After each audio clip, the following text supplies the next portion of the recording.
Morning 12 of you. आज हम लोग क्लास 10 का फिजिक्स का लाइट चैप्टर पढ़ने वाला है। लाइट में रिफ्लेक्शन ऑफ लाइट। चलिए देखते हैं। रिवीजन क्लास है ये। सिर्फ हम लोग मूल टॉपिक को डील करेंगे जो हमारे बोर्ड एग्जाम के लिए बहुत ही इम्पोर्टेंट है।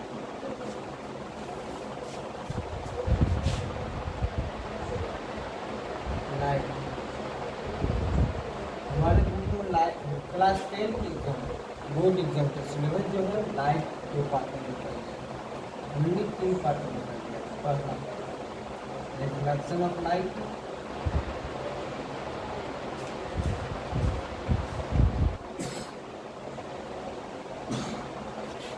दूसरा refraction of light, refraction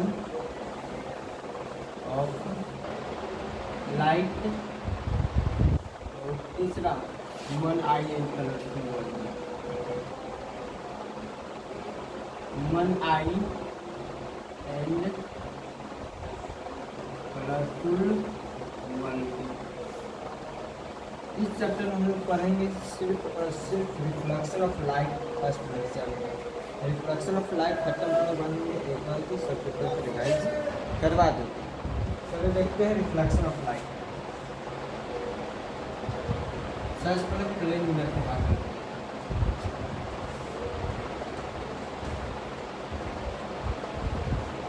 plane mirror सबसे इम्पोर्टेंट यहाँ से एक क्वेश्चन आता है।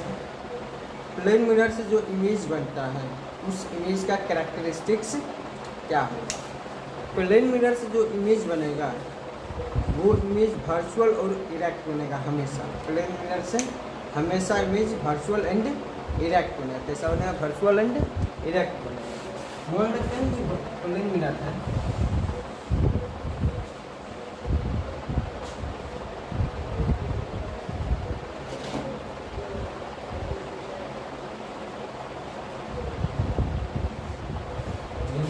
प्लेन मिरर है,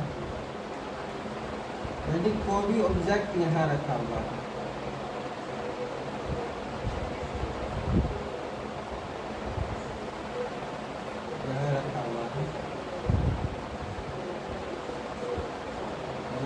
ऑब्जेक्ट डिस्टेंस प्लेन मिरर से लेकर ऑब्जेक्ट जिसका जो डिस्टेंस होगा उसको हम व्यू करेंगे। मतलब ऑब्जेक्ट डिस्टेंस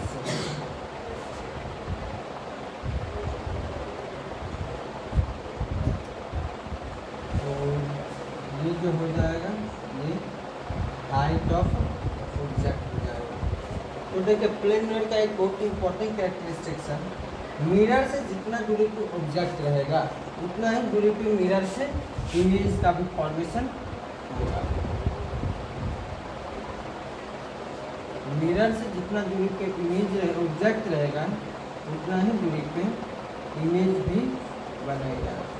इमेज को हम लोग 20 डिनोट करते हैं, फिर हो जाएगा इमेज डिस्टेंस।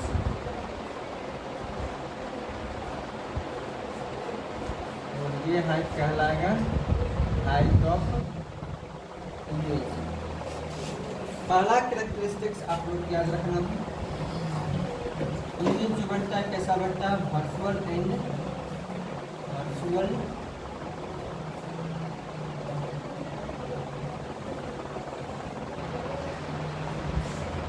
And erect. कैसा इमेज बनेगा? Virtual and erect. दूसरा कैरेक्टरिस्टिक्स आप लोग को याद रखना है, इमेज डिस्टेंस मिरर से जितना होगा उतना ही ऑब्जेक्ट डिस्टेंस मिरर से होगा। Means image distance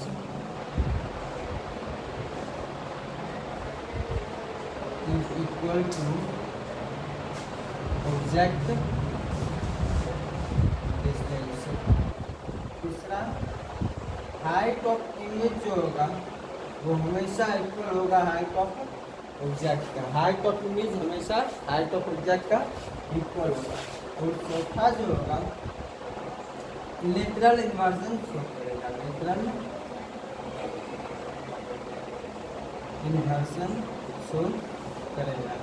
plane mirror का 4 कैरेक्टरिस्टिक्स, पहला वर्चुअल एंड इरेक्टिंग, दूसरा इमेज डिस्टेंस जो होगा वो ऑब्जेक्ट डिस्टेंस का इक्वल होगा, तीसरा हाइट ऑफ इमेज जो होगा हाइट ऑफ ऑब्जेक्ट का इक्वल होगा, और चौथा लेटरल इन्वर्जन शो करेगा। लेटरल इन्वर्जन कहने का मतलब जब हम लोग प्लेन मिरर में देखेंगे तो हमारा लेफ्ट राइट में दिखाई देगा और राइट लेफ्ट में दिखाई देगा, और इसी फिनोमेना को हम लोग लेटरल इन्वर्जन कहते हैं। और इसी लेटरल इन्वर्जन की वजह से ही जितना भी एम्बुलेंस होती है, हर एम्बुलेंस को गाड़ी में एम्बुलेंस का वर्ड जो होता है वो उल्टा लिखा हुआ रहता है, ताकि उससे आगे जो भी व्हीकल होगा वो अपने रियर व्यू मिरर या साइड मिरर से उस एम्बुलेंस का इमेज जो है उसके मिरर में सही बने, सीधा बने, और वो एम्बुलेंस वर्ड देख के वो उसकी गाड़ी को साइड दे दे। प्लेन मिरर हो गया। चलिए अब हम देखते हैं रिफ्लेक्शन ऑफ लाइट। पहले देखते हैं क्या होता है reflection of light.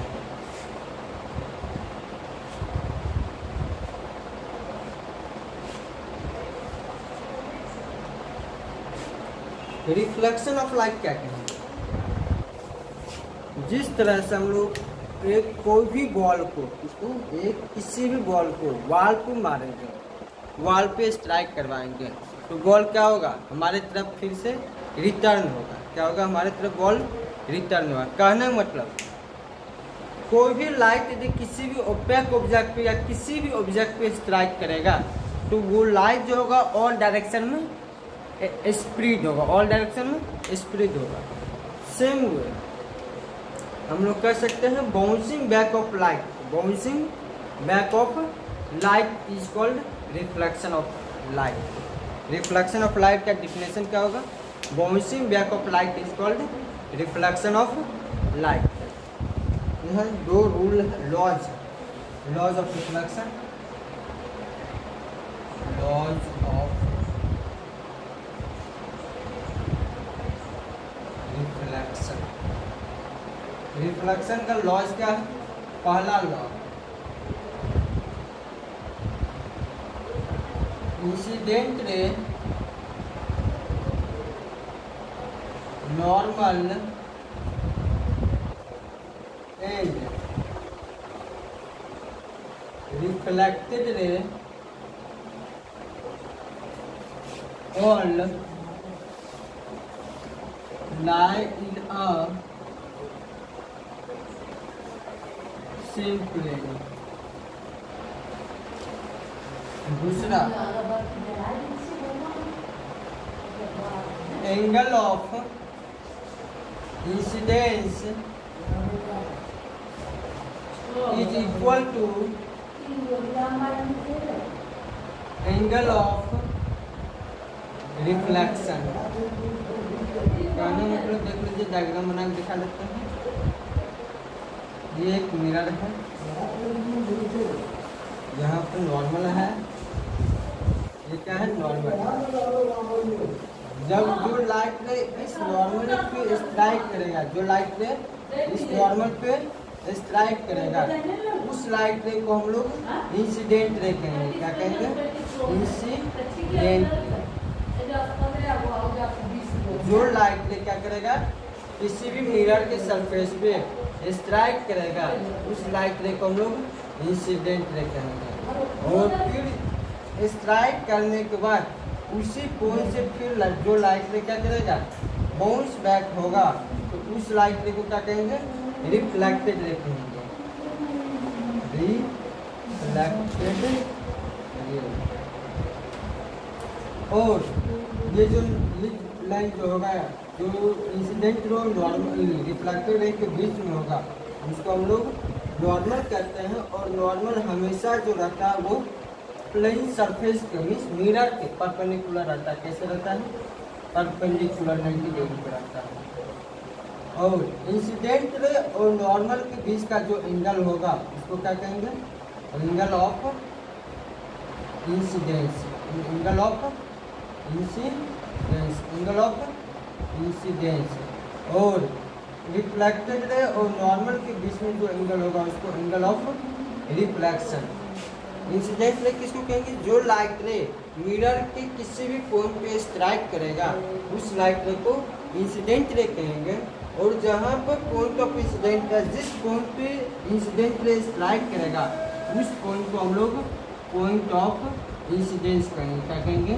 Point of incidence. और इसी पॉइंट ऑफ इंसिडेंस से फिर जो लाइट रे स्ट्राइक किया था, इंसिडेंट हुआ था, वो लाइट रे रिफ्लेक्ट होगा, बाउंस बैक होगा। और इसी बाउंसिंग बैक ऑफ लाइट रे को क्या कहेंगे? Reflected ray.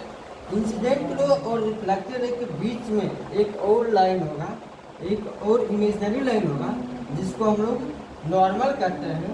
और ये नॉर्मल जो होगा वो हमेशा प्लेन मिरर के परपेंडिकुलर होगा। कैसा होगा? नॉर्मल हमेशा प्लेन मिरर के परपेंडिकुलर होगा। और इंसिडेंट रे और नॉर्मल के बीच का जो एंगल होगा उसको हम लोग एंगल ऑफ इंसिडेंस कहेंगे। और रिफ्लेक्टेड रे और नॉर्मल के बीच का जो एंगल होगा उसको हम लोग एंगल ऑफ रिफ्लेक्शन कहेंगे। तो यहाँ से incident ray, normal, reflected ray तीनों जो है एक ही प्लेन में लाई कर रहा है। और दूसरा इंसिडेंस एंगल जो होगा रिफ्लेक्टेड एंगल के इक्वल होगा। यदि हम लोग माने कि इंसिडेंट रे जो है वो 60 डिग्री एंगल से इंसिडेंट हो रहा है तो एंगल ऑफ रिफ्लेक्शन कितना होगा?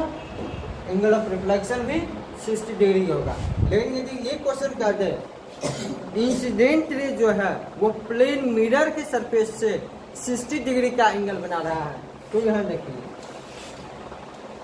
ये एक मिरर है और ये नॉर्मल है। यहाँ पर इंसिडेंट रे जो है प्लेन मिरर के सरफेस से 60 डिग्री का एंगल बना रहा है और हमसे पूछ दिया है एंगल ऑफ रिफ्लेक्शन आर। तो देखिए हम लोग बताया कि नॉर्मल जो है वो क्या है? परपेंडिकुलर रहता है प्लेन मिरर के सरफेस से। तो इंसिडेंस एंगल प्लस 60 डिग्री मिलकर कितना बनाएगा? Incidence angle plus 60 degree is equal to 90 degree. तो यहाँ से एंगल ऑफ इंसिडेंस निकल जाएगा 30 degree. Angle of incidence 30 degree. और हम लोग लॉ ऑफ रिफ्लेक्शन से पढ़े हुए हैं, एंगल ऑफ इंसिडेंस जो होगा एंगल ऑफ रिफ्लेक्शन का इक्वल होगा। तो एंगल ऑफ इंसिडेंस 30 डिग्री तो एंगल ऑफ रिफ्लेक्शन भी 30 डिग्री हो जाएगा। लेकिन यदि आपसे ये क्वेश्चन पूछ दिया जाए कि कोई भी इंसिडेंट रे जो है वो प्लेन मिरर की सरफेस से 90 डिग्री बना रहा है तो एंगल ऑफ रिफ्लेक्शन कितना होगा? तो ये मान लेते हैं एक है नॉर्मल, ठीक। आप देखिए क्या बोलता है? कोई भी लाइट रे जो इंसिडेंट हो रहा है इस पे वो प्लेन मिरर से कितना एंगल बना रहा है? 90 डिग्री का एंगल बना रहा है। कितना एंगल बना रहा है? 90 डिग्री का एंगल बना रहा है। तो एंगल ऑफ इंसिडेंस नहीं दिया हुआ, 90 डिग्री का एंगल बना रहा है, ठीक, प्लेन मिरर सरफेस से। यह है इंसिडेंट। तो हम लोग कह सकते हैं इंसिडेंट रे और नॉर्मल के बीच का एंगल 0। इंसिडेंट रे और नॉर्मल के बीच का एंगल 0 तो एंगल ऑफ रिफ्लेक्शन 0। इस केस में एंगल ऑफ रिफ्लेक्शन जो होगा कितना होगा? 0 होगा। ठीक है, वीडियो रोकते हैं। दूसरा लेक्चर हम मिरर स्फेरिकल मिरर को लेकर आएंगे। स्फेरिकल मिरर दो तरह का होता है, कनकेव मिरर और कन्वेक्स मिरर। दोनों के बारे में पढ़ेंगे। कनकेव मिरर में किस तरह का इमेज का फॉर्मेशन होता है और कन्वेक्स मिरर में किस तरह से इमेज का फॉर्मेशन होता है।